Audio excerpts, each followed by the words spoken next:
Halo Sobat Investor, kembali berjumpa lagi di program The Editorial yang akan membahas tajuk utama pemberitaan yang tersaji di idxchannel.com dan idxchannel TV. Bersama saya Yanto Kusyantono, redaktur pelaksana idxchannel.com. Ya Sobat Investor, bagaimana kabar Anda hari ini? Masih bersemangat untuk beraktivitas di pasar saham domestik atau menepi sejenak seiring kondisi pasar yang masih cenderung volatil? Sobat Investor, perkembangan kondisi geopolitik internasional seolah tak henti memberikan kabar terbarunya, yang tentu saja membawa dampak langsung maupun tidak langsung terhadap perekonomian global. Tak terkecuali terkait harga komoditas dunia. Seperti halnya yang terjadi pada harga emas dunia yang justru tertekan cukup dalam pada perdagangan Senin 6 April 2026 lalu. Di mana berdasarkan data Bloomberg, harga emas makin jatuh ke level 4.674,14 dolar Amerika Serikat per troy ounce. Ini turun sekitar 0,03% dari perdagangan hari sebelumnya. Sementara itu pada perdagangan intraday, harga emas bahkan terkoreksi lebih dalam lagi dengan terkulai di level 4.641,37 dolar Amerika Serikat per troy ounce atau melemah 0,73%. Nah, di lain pihak, kontrak berjangka emas di Amerika Serikat untuk pengiriman April 2026 juga melemah sekitar 0,27% menuju level 4.666,65 dolar Amerika Serikat per troy ounce. Kondisi ini sangat berkebalikan dengan tren yang sempat terjadi sebelumnya, di mana harga emas sempat terkatrol dan nyaman berada di level psikologis 5.000-an dolar Amerika Serikat per troy ounce, seiring dengan dimulainya perang antara Amerika Serikat bersama Israel melawan Iran yang terjadi pada akhir Februari 2026 lalu. Karenanya, kalangan pelaku pasar tak sedikit yang meyakini bahwa tren harga emas bakal terus melaju hingga diproyeksikan menembus level 6.000-an hingga 8.000-an dolar Amerika Serikat per troy ounce. Proyeksi ini saat itu terasa logis, terutama jika kita melihat sejarahnya di mana setiap kondisi perekonomian global yang mengalami guncangan, maka publik dunia akan mencari titik aman dengan memburu portofolio investasi yang bersifat safe haven, dan emas menjadi salah satu opsinya yang paling digemari, sehingga hal ini membuat harganya melambung tinggi. Namun, anomali rupanya justru terjadi kali ini, di mana kondisi perekonomian global diramaikan oleh sejumlah dampak turunannya, seperti melonjaknya harga minyak mentah hingga terganggunya distribusi barang yang membuat harga barang di masyarakat menjadi lebih tinggi. Namun pertanyaannya, mengapa harga emas justru terus tertekan? Jawabnya adalah karena keampuhan praktik petrodolar yang telah ditandatangani oleh Amerika Serikat dan Arab Saudi sejak 1974 silam dan berdurasi 50 tahun sehingga seharusnya telah resmi berakhir pada 2024 lalu. Namun dampaknya hingga kini masih terasa. Lalu pertanyaan berikutnya yang muncul adalah bagaimana praktik petrodolar bisa berpengaruh terhadap harga emas dunia? Yaitu karena perjanjian petrodolar mewajibkan seluruh transaksi pembelian minyak hasil produksi Arab Saudi hanya akan dilakukan dengan menggunakan mata uang dolar Amerika Serikat. Sehingga dampak turunan dari kebijakan tersebut praktis hampir seluruh negara di dunia membutuhkan dolar Amerika Serikat, sehingga secara sistem jadi terpaksa menimbun cadangan kas negaranya, baik dalam bentuk dolar Amerika Serikat. Akibat dari hal ini, maka kebutuhan dolar Amerika Serikat secara internasional menjadi sangat besar dan tidak terelakkan lagi.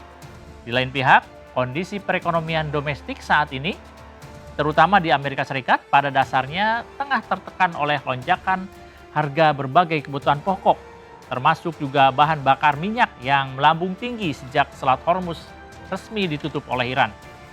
Maka pada praktiknya, perekonomian AS sebenarnya sedang terancam inflasi besar-besaran. Sebuah kondisi yang membuat Bank Sentral Amerika Serikat, yaitu Federal Reserve atau The Fed, yang akhirnya memilih untuk menunda rencana pemangkasan suku bunga acuannya, sehingga dengan strategi tersebut, posisi bunga yang diterapkan AS masih bertahan di level yang relatif tinggi. Sebagaimana diputuskan dalam rapat pada Rabu 18 Maret 2026 lalu, The Fed resmi mempertahankan posisi The Fed Rate di level 3,5 hingga 3,75%. Hal ini berkebalikan dengan sikap Presiden Donald Trump yang pada awal tahun ini atau sebelum perang dimulai, di mana The Fed benar-benar ditekan agar mau memangkas suku bunga acuannya. Namun, perang membuat situasi berubah 180 derajat, di mana Trump kini lebih sepakat agar The Fed tetap mempertahankan suku bunga di level tinggi, di mana penurunan bunga terakhir terjadi pada Desember tahun lalu dengan porsi penurunan saat ini sebesar 0,25%. Lalu mengapa AS berubah haluan dengan menahan suku bunga di level tinggi itu?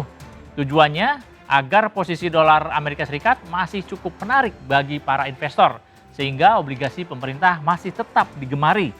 Dengan demikian, arus dana masuk atau capital inflow ke negeri Paman Sam jadi lebih besar, sehingga diharapkan dapat mengimbangi lonjakan harga barang dan juga memenuhi kebutuhan untuk pendanaan perang. Nah, karena posisi dolar AS semakin digemari dengan suku bunga yang menyertainya yang cukup relatif tinggi, maka dampak turunannya adalah menguatnya nilai tukar dolar Amerika Serikat terhadap sejumlah mata uang dunia yang lain seperti euro, pound sterling, dan mata uang di negara-negara lain. Kondisi tersebut pun kemudian membawa pengaruh besar terhadap komoditas emas, di mana dengan nominal mata uang non-dolar Amerika Serikat yang sama, maka jumlah gramasi emas yang didapat jadi semakin sedikit, sehingga membuat investasi emas jadi kurang menarik bagi investor dibandingkan dengan menempatkan dananya dalam bentuk dolar AS. Dalam teori ekonomi, yang dilakukan AS pada dasarnya adalah memindahkan beban inflasi yang seharusnya ditanggung oleh masyarakat di dalam negerinya ke negara lain dengan cara mendorong negara tersebut agar lebih bergantung dan lebih membutuhkan dolar, sehingga mereka rela menebusnya berikut dengan beban inflasi yang menyertainya. Karenanya sebagai lawan, Iran pada dasarnya tengah berupaya untuk memutus ketergantungan negara-negara di dunia terhadap pasokan dolar AS, yang diantaranya dilakukan dengan mewajibkan seluruh kapal minyak dan tanker yang ingin melintas di Selat Hormuz agar tidak ditransaksikan dengan mata uang dolar Amerika Serikat. Tak hanya itu, Iran juga berencana membebankan biaya sandar terhadap kapal-kapal yang melintas tersebut dengan hanya menggunakan mata uang lokal, yakni rial. Dengan strategi seperti itu, Iran ingin agar nilai tukar rial yang saat ini menjadi yang terendah di dunia perlahan bakal terangkat dan secara bertahap bisa menjadi salah satu mata uang yang paling dibutuhkan di dunia. Dengan demikian, maka tingkat kebutuhan internasional terhadap dolar Amerika Serikat mau tidak mau bakal terpangkas karena harus berbagi dengan rial Iran.